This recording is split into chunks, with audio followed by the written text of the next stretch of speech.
Ovo je najcool alat za uklanjanje korijena ikad.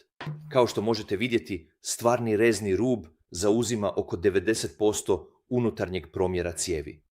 To ga čini mnogo učinkovitijim od glave bušilice ili krokobušilice ili nečeg sličnog jer ima veću površinu za rezanje.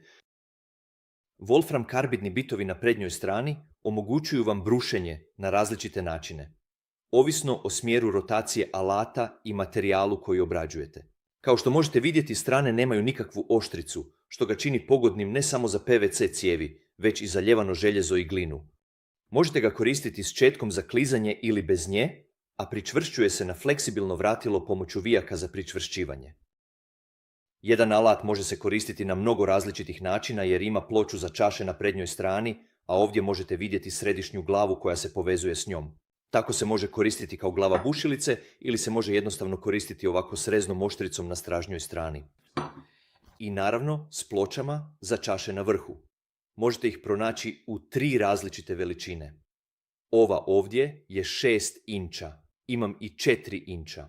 I naravno imam verziju od 3 inča istog proizvoda. Možete ih nabaviti na plumbertools.com bilo gdje u svijetu, osim u Europskoj uniji. U Europskoj uniji prodajemo ih na zuatools.com. Hvala na gledanju. Ćao.